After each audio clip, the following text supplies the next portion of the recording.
आलसी टाइप है? नहीं तो ये कोई बात थोड़ी ना, इतने आलसी बना किस बात का? तो गलत बात है ना ये। अकाउंट्स की क्लास में अकाउंट्स नहीं पढ़ोगे तो क्या पढ़ोगे? हिस्ट्री पढ़ो, हिस्ट्री है। चलिए आज हम करेंगे इशू ऑफ शेयर चैप्टर का purchase consideration other than cash topic. Purchase consideration other than cash, इसका मतलब क्या है सबसे पहले समझ लीजिए। कई बार कुछ कंपनियां दूसरी कंपनियों से एसेट्स उनके बिजनेस को खरीदती हैं, ठीक है। अगर मान लीजिए वो एसेट परचेज कर रहे हैं, कोई भी एसेट परचेज कर रहे हैं, परचेज ऑफ एसेट, एक कंपनी कहीं से एसेट परचेज कर रही है तो उसकी जनरल एंट्री क्या होगी? Sundry asset account debit to cash vendor. अभी तो आप लोगों को कुछ और बताया था। मैंने बेटा यही बोला था, sundry assets account debit to, मैं नहीं कर रही, वेंडर्स अकाउंट। बेटा मैंने यही बोला था, एसेट ही बोला था मैंने भी एसेट ही लिखा है। तो फिर बोला मैंने था। ठीक है। लेकिन अगर अब मुझे वैसे बताओ, लेकिन अगर आप कोई बिजनेस परचेज कर रहे हो, परचेज ऑफ बिजनेस, अगर आपने कोई बिजनेस परचेज किया तब आप जर्नल एंट्री क्या करेंगे? बिजनेस परचेज का मतलब क्या?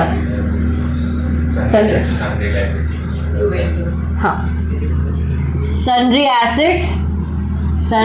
Assets account debit to sundry liability. अगर लायबिलिटी और एसेट का नाम होगा तो पर्टिकुलरली आप नाम लिखेंगे, लाइक एसेट्स में अगर बिल्डिंग, प्लांट, मशीनरी, जो भी नाम है उसका नाम होगा। इसमें लायबिलिटी में भी जो भी नाम है, क्रेडिटर है, बैंक लोन है, एनीथिंग, वो नाम लिखेंगे। Sundry creditors account debit, to sundry creditors to vendor account, ठीक है। लेकिन अगर इन दोनों में डिफरेंस हुआ, अगर आपका ये वाला साइड ज़्यादा है, ये दोनों साइड कम है, तो यहाँ जो डिफरेंस आएगा उसको आप क्या बोलेंगे?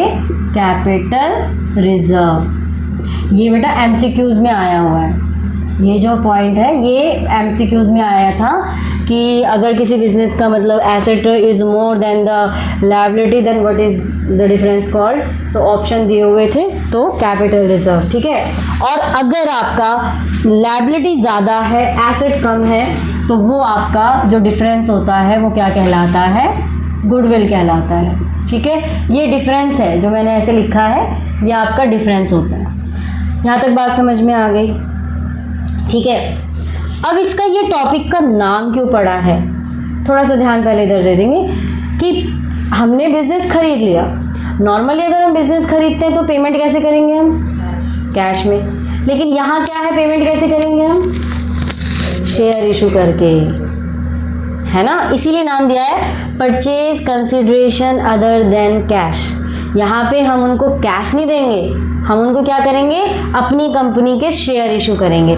तो उसके लिए हम क्या करेंगे? तो सबसे पहले आपको ना बिजनेस को, या तो बिजनेस को खरीदना या कोई एसेट खरीदना, तो ये दो एंट्री वो डिपेंड करता है कि क्वेश्चन में क्या दिया है। बिजनेस खरीदेंगे तो ये एंट्री, एसेट खरीदेंगे तो ये एंट्री।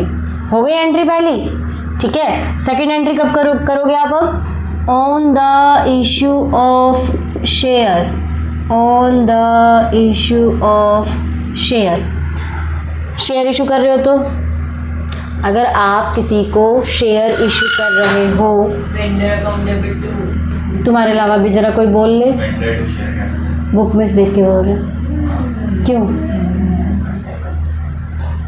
फंडा समझो, पूरा याद रटोगे तो बीच में कहीं ना कहीं भूल जाओगे। आपने सबसे पहले वेंडर आपका लेनदार हो गया, अब हम वेंडर को क्या दे रहे हैं? शेयर दे रहे हैं। तो शेयर किसके पास जा रहे हैं? वेंडर के पास। तो vendor account debit, vendors account debit to, हम जब भी इशू करते हैं हम शेयर कैपिटल के थ्रू करते हैं, ठीक है। जितना शेयर इशू करेंगे वो शेयर कैपिटल। ऐसा भी हो सकता है हम शेयर प्रीमियम पे इशू करें, हो सकता है ना। तो यहाँ पे टू एसपी अकाउंट आ जाएगा। अगर प्रीमियम है तो कैसे निकालेंगे, एसपी अकाउंट के थ्रू निकाल लेंगे। ठीक है, आपको पता है ना शेयर इशू कैसे कैसे होता है। एक होता है पार पे, एक होता है प्रीमियम पे। पार का मतलब होता है 100 रुपये का शेयर 100 रुपये में दे दिया। प्रीमियम का मतलब है 100 रुपये का शेयर 110, 120, 105, 150 जितनी मर्जी कंपनी की। तो 100 रुपीज़ से ज़्यादा जो अमाउंट होगी वो प्रीमियम वाली होती है। प्रीमियम हमेशा क्रेडिट में होती है। ठीक है, बात समझ में आ गई। मैनी ऑफ टाइम आपको नंबर ऑफ शेयर्स निकालना पड़ेगा। आपको अमाउंट, जैसे कि मैंने एक बिजनेसमैन से 6 लाख का एसेट खरीदा, 6 लाख का एसेट खरीदा। ठीक है, ये अमाउंट जस्ट मैं एक एग्जांपल के तौर पे ले रही हूँ, इसमें ऐसा कोई बुक में कोई एग्जांपल ऐसा है नहीं। मैंने उसको शेयर इशू करे।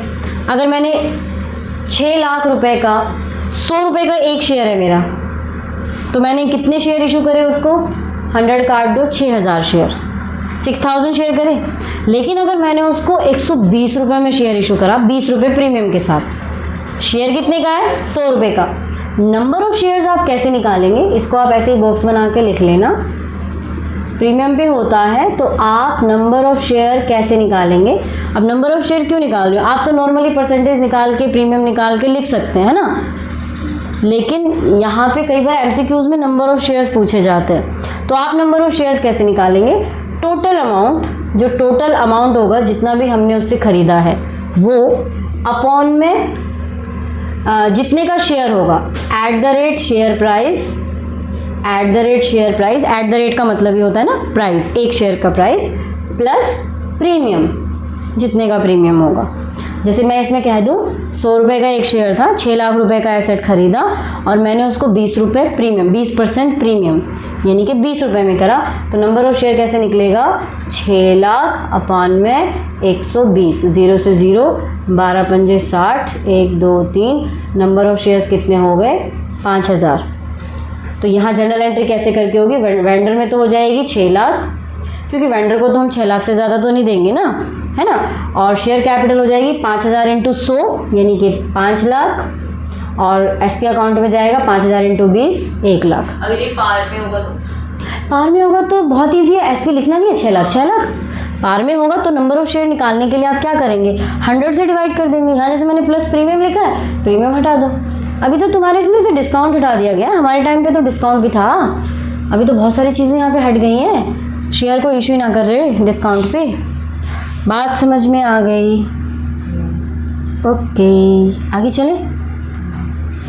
अच्छा ये बात तो थी वेंडर्स की, हमने एसेट खरीद लिए। अच्छा मैंने स्टार्टिंग में जब आपको थेरिकल पार्ट बताया था, वहाँ पे मैंने कुछ इनकॉर्पोरेटर, प्रमोटर्स, इनकी बात भी की थी, एक को छोड़ के किसी को याद नहीं है। सोच रही हो कब बात करेंगे, स्टार्टिंग में जब समझाया था मैंने आपको बताया था इनकॉर्पोरेटर्स क्या होते हैं, प्रमोटर्स क्या होते हैं। बीएससी हैं बीएससी बताओ, नहीं याद है। जब कंपनी स्टार्टिंग में फॉर्म होती है तो पेपर वर्क होता है ना, प्रमोटर्स होते हैं ना प्रमोट करने के लिए, है ना। तो कंपनी उनको भी उनको कैश ना देके उनको शेयर इशू कर देती है। किसको, इनकॉर्पोरेटर्स को, प्रमोटर्स को। तो वेंडर की जगह क्या लगा दोगे, इनकॉर्पोरेटर, है ना। लेकिन एसेट थोड़ा ना खरीद रहे हैं उनसे, तो वहाँ पे क्या लिखेंगे हम, incorporate expenses to incorporators account, incorporators account debit to share capital account, लिखवा दो। अच्छा ये तो समझ में आ गया, purchase consideration other than cash, 2 ही 3 एंट्री होती हैं, 3 नंबर का क्वेश्चन आ जाता है, कई बार 3 के 2 पार्ट करके 6 नंबर में दे देते हैं। और मैं कह रही हूँ 12th के बच्चे सबसे ज़्यादा नंबर गेन इसी चैप्टर में करते हैं, रियलिटी बता रही हूँ, मजाक की नहीं, कसम से। पीछे जितने भी बच्चे आए ना मेरे पास, इसकी बहन है या और भी बच्चे, पूछ लो उनसे जाके कि सबसे अच्छा चैप्टर और जिसमें तुम्हारे नंबर नहीं कटते थे, दैट इज़ ये इशू ऑफ शेयर्स। शुरुआत में सबको मुश्किल लगता है, शुरुआत में लगेगा थोड़ा सा मुश्किल, क्योंकि नई चीज़ है, स्टार्टिंग से आप पार्टनरशिप करते आ रहे थे, थोड़ा सा ये चेंज हुआ है। और इसका प्रोरेटा और उसमें आता है प्रोरेटा आ गया तो थोड़ी बहुत गड़बड़ उसमें लगती है, लेकिन जो प्रोरेटा के क्वेश्चन आपने 10 कर लिए, 10 करने के बाद वो दिमाग में ऐसा बैठ जाता है कि गलती होने की गुंजाइश नहीं रहती। ठीक है, यहाँ तक उतार लिया। चलिए आगे, इनकॉर्पोरेटर को है issue shares to promoters, issue shares to promoters. Promoters कौन होते हैं? जो हमारी कंपनी को प्रमोट करते हैं। तो स्टार्टिंग में कुछ ना कुछ खर्चा तो होगा उनका, उस खर्चे को हम क्या कहते हैं? इनकॉर्पोरेट एक्सकॉर्पोरेट एक्सपेंसेस या फिर प्रीलिमिनरी एक्सपेंसेस। क्या बोलते हैं? Preliminary expenses. तो सबसे पहले एंट्री, जैसे यहाँ सन्ड्री एसेट्स था वहाँ पे हमारे ये एक्सपेंसेस आ जाएंगे, तो आप लिखोगे इनकॉर्पोरेशन एक्सपेंसेस या फिर preliminary expenses account debit to promoters account, है ना, क्योंकि यहाँ पे कौन है? प्रमोटर्स हैं, प्रमोटर्स अकाउंट। अब इनको हम क्या करेंगे? शेयर इशू करेंगे। तो प्रमोटर को शेयर इशू करने की जनरल एंट्री संस्कार, वेंडर्स को शेयर इशू करे थे, क्या एंट्री थी? To share capital. तो जब प्रमोटर्स को करेंगे तो क्या एंट्री होगी? प्रमोटर्स शेयर कैपिटल, सिंपल, समझ गए? प्रमोटर्स टू शेयर कैपिटल, तो इशू करने पे हो जाएगा promoters account debit to share capital. अच्छा, ऐसे में अंडर राइटर का बोल दूँ? अंडर राइटर्स भी तो लेते हैं, अरे जो कागजी कार्रवाई ये लिखते हैं कागज़ को, तो underwriter commission to underwriters, फिर underwriters to share capital. Simple है, लिखवाने की ज़रूरत नहीं है ना अंडर राइटर का, सेम टू सेम होती है चाहे कोई भी करे। चलो और क्या बताना है मुझे?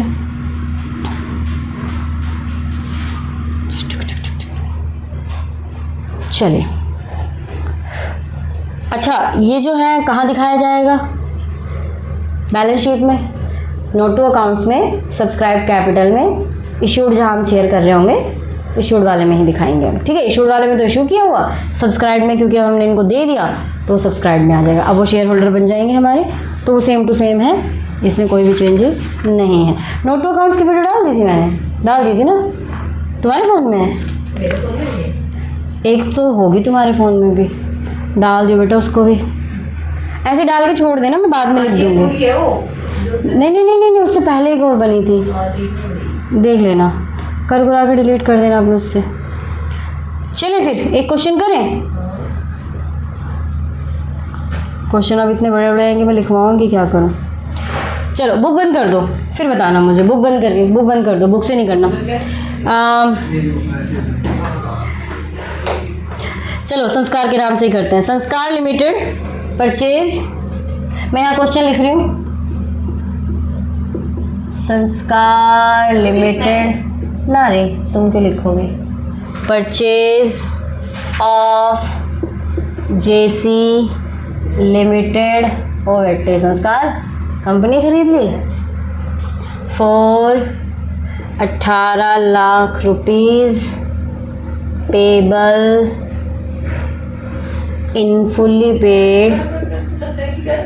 कौन करना बताइए? संस्कार, ईशान। क्यों, क्या बात है? वो खोल रहा है ईशान, क्या बात है? ईशान अवस्थी वाले काम ना करो। देख रही fully paid equity share 100 each, पास journal entry if the share issue हो रहे हैं एट पार एट प्रीमियम 20%।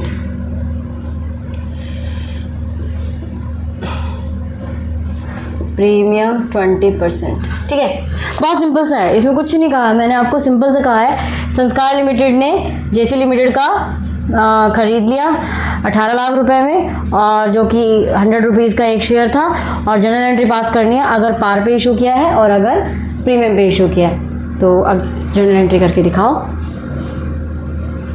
मैंने बोर्ड पे से कुछ ना लाया, वो ही मस रहा है। क्या सच में खरीद लिया? बड़ी बात चीज इंडस्ट्री के लोग 18 लाख का ही तो खरीदा है। करोड़ होता तब बात थी है। कितना अच्छा होना एकदम से बैंक अकाउंट में इतने करोड़ रुपए आ जाए, मज़े आ जाएंगे। हम तो सिर्फ बोर्ड पे ही लिखते रह गए करोड़ करोड़, अकाउंट्स में नहीं आए कभी। मैं तो बताऊंगी ना किसी को कि मेरे पास वैसे आए हैं। आंटी हमें प्रीमियम पे भी निकालना, बाद में भी निकालना है। एक खबर सुनी तो थी मैंने, उसके अकाउंट में 10 करोड़ रुपए आ गया अचानक से, लेकिन वो ट्रांजैक्शन कर रहा था, कर नहीं पाया, वो गलती से आ गए थे, बैंक वालों से ही ग्लिच हो गया था। आंटी हाँ। इसमें दो मतलब प्रीमियम का भी करना, पार का भी करना है, बिल्कुल 2 एंट्री करनी है, कर दो फ्रॉड। कहाँ पे 18? वीडियो तो बंद कर दो, पॉज कर दे। तो पॉज करिए, बंद मत करिए। उधर उधर दूसरा है, हो गया दूसरा है, ये भी नहीं है, कोई मैच खराब हो गया। मैच नहीं यार, मेरे को तो लग रहा है तुम लोगों के ग्रह ही खराब चल रहे हैं। एंट्री कर दी मैंने। 2025 में जब से आए हो। देखो, संस्कार लिमिटेड ने परचेज किया है जेसी लिमिटेड से। आपको सबसे पहले क्या देखना है, वेंडर कौन है। यहाँ पे वेंडर कौन है, जेसी लिमिटेड। तो सबसे पहले एंट्री जो होती है वो आपकी होगी, मैं देखो यहीं से सिखा दे रही हूँ तुम्हें, ये वाली एंट्री मिटा दूँ, इसकी ज़रूरत नहीं है। चलो, sundry assets account debit to vendors की जगह हम क्या लिख देंगे, जेसी लिमिटेड अकाउंट। ठीक है, कितने का खरीदा है, 18 लाख का खरीदा है, इसमें आपको कुछ सोचना ही नहीं है, तो हमने लिख दिया 18 लाख। ओके, अच्छा, सेकंड एंट्री जो आप करेंगे, मिटाना तो सारा ही पड़ गया। हाँ, सेकंड एंट्री जो आप करेंगे वो पार पे इशू कर रहा है उसको शेयर। तो जब शेयर इशू करेंगे तो किसको दे रहे हैं हम, जेसी लिमिटेड को दे रहे हैं। तो JC limited account debit to share capital account, same 18 lakh, क्योंकि पार पे है तो इसका कोई टेंशन ही नहीं है, डायरेक्टली आप 18 लाख से एंट्री कर दीजिए। हो गई एंट्री। सेकंड केस में जो पहली एंट्री होगी वो तो सेम ही होगी फर्स्ट की तरह, उसमें तो कुछ सोचने की ज़रूरत ही नहीं है, क्योंकि एसेट खरीदा है तो सेम एंट्री होगी। बात आती है सेकंड एंट्री की जो हम करेंगे, केस 2, केस बी कौन है, अच्छा उसका कड़ा, केस बी जो हम करेंगे, पहली एंट्री सेम होगी। सेकंड एंट्री में वो क्या कह रहा है, एट प्रीमियम 20%। 20% प्रीमियम का मतलब क्या हुआ, 100 रुपये का एक शेयर है, उसका 20% यानी कि 20 रुपये, तो टोटल मिला के कितने का शेयर हो गया, 120 रुपये का। टोटल कितने रुपए देने हैं उसको, 18 लाख।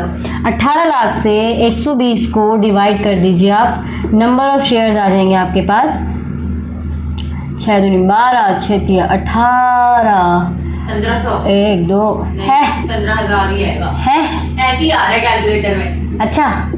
और आंटी मैं जब सही कह रही थी मैं आपको, अरे यार तुमने मुझे करा दिया। अरे तुमने मुझे ये कहा ना कि आंटी शेयर प्रीमियम अकाउंट में 15,000, मैं तो वो सोच के बोल रही थी 15,000 कैसे आएगा वहाँ। तो जो सेकंड केस होगा उसमें भी जेसी लिमिटेड को ही हम शेयर इशू कर रहे हैं, JC limited account debit to share capital. बस यहाँ पे इतना फ़र्क है कि एसपी अकाउंट आ जाएगा क्योंकि इसमें सिक्योरिटी प्रीमियम है।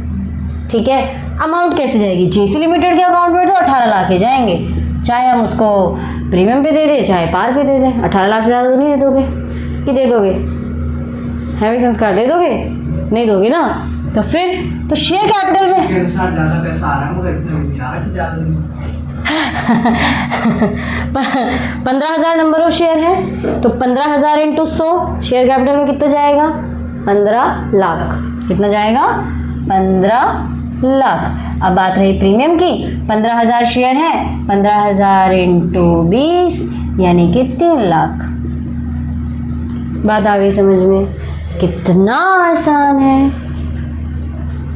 हाँ बेटा, हाँ आसान तो है, आसान नहीं है, इसी में अटक गए तुम लोग, बताओ। मतलब मॉडल लोन कराते हैं। ये मैंने कहा क्या, आपने ये नहीं कहा था मेरे को कि आंटी नंबर ऑफ शेयर 15,000, आपने ये कहा था आंटी प्रीमियम में 15,000 आएगा, तो प्रीमियम में 3 लाख आएगा यार, 15,000 कैसे कर दो। अब बताओ, अब आपको क्या करना है, इसके 2-4 कितने क्वेश्चन है यार इसके, हिंदी में उनका ढूंढती रहती हूँ, प्रैक्टिकल प्रॉब्लम्स लिखा होता है, स्वयं को जांचें। इशू ऑफ शेयर है। नहीं पोज क्या करना है, बस छोड़ दे, अब पोज ना कर, क्योंकि अब और नहीं, बस ये बता देती हूँ क्या है ना, मैं रिकॉर्ड कर लूँ कि तुम्हें काम क्या देना है। कहाँ पे है ये वाला टॉपिक? कॉल से नहीं आ रही, ये रहा क्वेश्चन नंबर 37 से लेके, नहीं बुक है ना ये, क्वेश्चन नंबर 37 से लेके क्वेश्चन नंबर 49 तक आपका इशू ऑफ शेयर्स ही है ये, purchase consideration then issue of shares. अभी 10 मिनट बचे हैं तुम्हारे टाइम में, 2-3 क्वेश्चन अभी कर लो, बाकी घर पे करना। अब वीडियो ऑफ कर दो, ठीक है? चल।